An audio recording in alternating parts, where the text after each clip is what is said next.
कर्माची पेरणी, एका छोट्याशा मदतीची मोठी परतफेड. कधीकधी आपण एखाद्यासाठी केलेली छोटीशी मदत आपल्याला अगदी साधी वाटते, पण समोरच्या व्यक्तीच्या आयुष्यात तीच मदत खूप मोठा बदल घडवून आणू शकते. एका छोट्याशा गावात एक वृद्ध किराणा दुकानदार राहत होता. तो खूप श्रीमंत नव्हता, पण त्याचं मन मात्र खूप मोठं होतं. एक दिवस त्याच्या दुकानात एक गरीब मुलगा आला. मुलाच्या हातात काही पैसे होते. त्याने काही वस्तू घेतल्या आणि पैसे मोजताना त्याच्या लक्षात आलं की पैसे कमी पडत आहेत. तो निराश होऊन म्हणाला, "काका, माझ्याकडे एवढेच पैसे आहेत. उरलेले पैसे मी उद्या आणून देतो." दुकानदार हसला आणि म्हणाला, "राहू दे बेटा, तू उद्या पैसे आणले नाहीस तरी चालतील, पण तुझं काम आज थांबायला नको." मुलाने त्यांचे आभार मानले आणि निघून गेला. दुकानदारासाठी ती फक्त काही रुपयांची मदत होती, पण त्या मुलासाठी तो त्या दिवसाचा मोठा आधार होता. वर्ष निघून गेली. दुकानदार वृद्ध झाला. त्याच्या दुकानाची परिस्थितीही हळूहळू खराब झाली. एक दिवस दुकान बंद करण्याची वेळ त्याच्यावर आली. त्याच वेळी गावात एक नवीन मोठं दुकान सुरू झालं. त्याचा मालक एक तरुण उद्योगपती होता.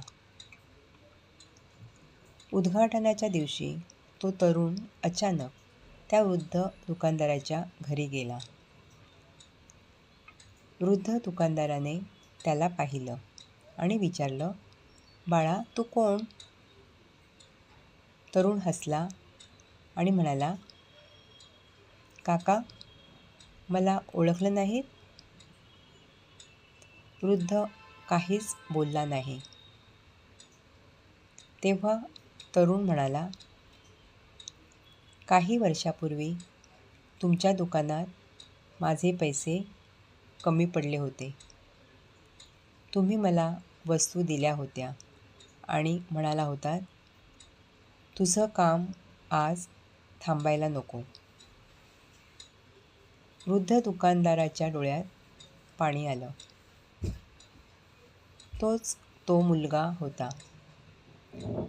आज तो एका यशस्वी व्यापारी झाला होता.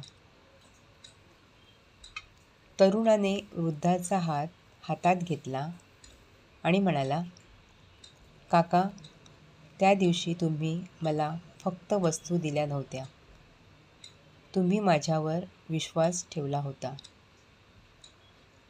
त्याने वृद्धाचं दुकान बंद होऊ दिलं नाही. उलट त्याला आपल्या व्यवसायात भागीदार करून घेतलं. वृद्ध दुकानदार शांतपणे म्हणाला, "मी तर काहीच केलं नव्हतं बाळा. फक्त माणुसकी म्हणून मदत केली होती." तरुण हसला आणि म्हणाला, "माणुसकीची किंमत कधीच छोटी नसते काका." मित्रांनो, आपण केलेली प्रत्येक चांगली गोष्ट लगेच परत मिळेलच असं नाही. कधी ती काही वर्षांनी परत येते, कधी दुसऱ्या व्यक्तीच्या रूपात येते आणि कधी ती आपल्या आयुष्यात अशा वेळी येते जेव्हा आपल्याला तिची सर्वात जास्त गरज असते. म्हणून कोणाला मदत करताना हा विचार करू नका की याचा मला काय फायदा, कारण चांगुलपणाचा हिशोब आपण ठेवत नाही, पण आयुष्य मात्र ठेवतं. आज तुमच्याकडून केलेली छोटीशी मदत उद्या कोणाचं तरी आयुष्य बदलू शकते आणि कदाचित उद्या त्याच चांगुलपणाची गरज तुम्हालाच भासू शकते. म्हणून चांगलं पेरा, कारण कर्माचे बीज कधीच वाया जात नाही. तुम्हाला कथा आवडली असेल तर कृपया चॅनल सबस्क्राईब करा, बेल आयकॉन दाबा, त्यामुळे नवीन कथा तुम्हाला मिळत राहतील. आणि कॉमेंटमध्ये नक्की सांगा तुम्हाला कथा कशी वाटली. कुटुंबीय आणि मित्रांसोबत शेअर करायला विसरू नका. धन्यवाद.